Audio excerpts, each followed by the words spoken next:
Hi అండి, నమస్తే. Welcome to my channel అదిరే అనుష. ఈరోజు మన రెసిపీ వచ్చేసి బెండకాయ పులుసు అండి. అమ్మమ్మల కాలంలో బెండకాయ పులుసును ఇదే విధంగా చేసేవాళ్ళు. సో టేస్ట్ అయితే అద్దిరిపోయేది. సో అదే స్టైల్లో నేను కూడా చేస్తున్నాను అనమాట. సో దానికోసం కడాయి పెట్టి 2 టేబుల్ స్పూన్ ఆయిల్ వేసి ఒక ఆనియన్ కట్ చేసి ఇందులో అయితే యాడ్ చేసుకున్నాను. ఇప్పుడు తాలింపు అయితే మొత్తంగా వేసేసుకోవాలి.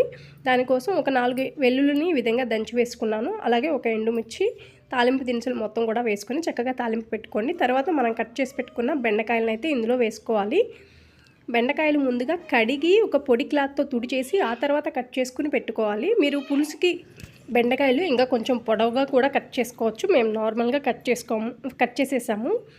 సో ఇప్పుడు ఏంటి అంటే మీరు ఫ్రై చేసుకోవాలన్నా కూడా ఇదే ప్రొసీజర్ అయితే ఫాలో అవ్వండి. చక్కగా ఎక్కువ జిగురుతనం లేకుండా పొడి పొడిగా టేస్ట్ అయితే చాలా చాలా బాగుంటుంది.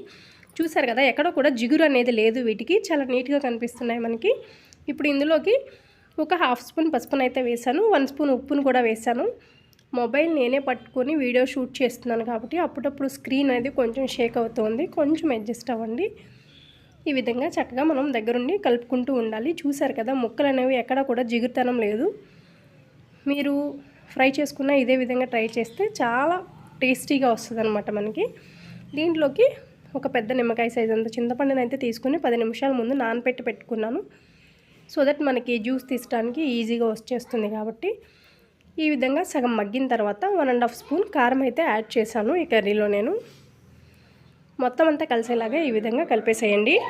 కారం వేసి ఒక 5 నిమిషాలు ఆగిన తర్వాత ఇందులోకి చింతపండు పులుసుని అయితే ఈ విధంగా పోసుకోవాలి. చూస్తున్నారు కదా, సో చెయ్యడ్డం పెట్టేసి కూడా పోసేసుకోవచ్చు. ఈ చింతపండులో ఎంత పులుపు అయితే ఉంటుందో ఆ రసాన్ని తీసి చక్కగా ఇందులో యాడ్ చేసుకోండి. ఇంకా కొన్ని వాటర్ కూడా నేను యాడ్ చేశాను.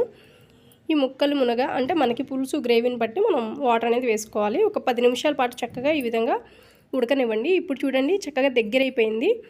ఒక 15 మినిట్స్ తర్వాత నేను మీకు చూపిస్తున్నానండి. ఇది ఈ విధంగా దగ్గర అవ్వాలి. దగ్గర అయితేనే కొంచెం బాగుంటుంది. మరీ పులుసుగా ఉన్నా కూడా బాగుండదు. ఇప్పుడు లాస్ట్ అండ్ ఫైనల్గా ఈ ఒక్క ఇంగ్రీడియంట్ వేసారంటే టేస్ట్ ఇంకా నెక్స్ట్ లెవెల్ అండి. అదేంటో కాదు, బెల్లము.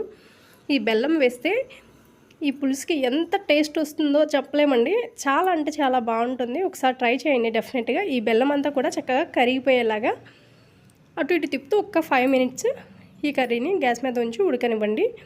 బెల్లం కరిగిపోయి మొత్తంగా దగ్గరకు ఉంది. ఇంకా కొంచెం చూస్తున్నారు కదా, ఇప్పుడు చూడండి బెల్లం అంతా మనకి కరిగిపోయింది. ఈ స్టేజ్లో స్టవ్ అనేది ఆపేద్దాము. స్టవ్ ఆపేస్తే ఇంకో కొంచెం దగ్గరికి అవుతుంది. టేస్ట్ మాత్రం నిజంగా చాలా చాలా బాగుంటుందండి. నార్మల్గా ఈ పులుసుతో తినేదానికంటే బెల్లం వేసిన తరువాత దీని టేస్ట్ అనేది మరింత రెట్టింపు అవుతుంది. డెఫినెట్గా మీరు ఒకసారి ఈ విధంగా ట్రై చేయండి. మీకు కూడా నచ్చి తీరుతుంది. సో ఫ్రెండ్స్, ఈ వీడియో అయితే మీ అందరికీ యూస్ఫుల్ అవుతుందని అనుకుంటున్నాను. ఈ వీడియో మీకు నచ్చితే తప్పకుండా ఒక లైక్ అయితే చేయండి. ఇప్పుడైతే నేను స్టవ్ అనేది ఆపేస్తానండి. చూసారు కదా, ఈ విధంగా అయితే మనం బెండకాయ పులుసు టేస్టీగా రెడీ అయిపోయింది. వీడియో నచ్చితే లైక్ చేయండి. మీకు యూస్ఫుల్ అనిపిస్తే మీ ఫ్రెండ్స్ అండ్ ఫ్యామిలీ మెంబర్స్కి కూడా షేర్ చేయండి. Thanks for watching.